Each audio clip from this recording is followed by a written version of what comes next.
తోటి ఇలా అంటుంది.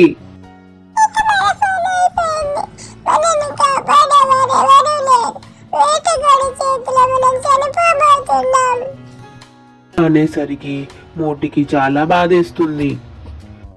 వెంటనే మోటి ఇలా అంటుంది, భయం వద్దు, దేవుడు ఉన్నాడు, మనల్ని కాపాడుతాడు, ఆయన అంతా చూస్తున్నాడు అంటూ మోటి తోటిని ఓదార్స్తుంది. వేటగాడు ఆ చేప ముక్కలను కట్ చేసుకుంటూ ఇలా అంటాడు, ఎంత బాగున్నాయో ఈ రెండు చేపలు, రుచిగా ఉండేలా ఉంది, కర్రీ వండుకొని తినాలి తొందరగా అనుకుంటాడు ఆ వేటగాడు. అప్పుడు తోటి ఇలా అనుకుంటుంది, ఇంకా ఏముంది, ముక్కలుగా కూడా చేస్తున్నాడు, మనల్ని ఇక వండుకొని తినేస్తాడు ఈ వేటగాడు, ఇంకేం లేదు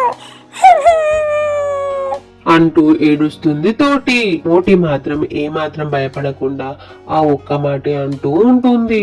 చూడు, దేవుడు ఉన్నాడు, నువ్వేం భయపడకు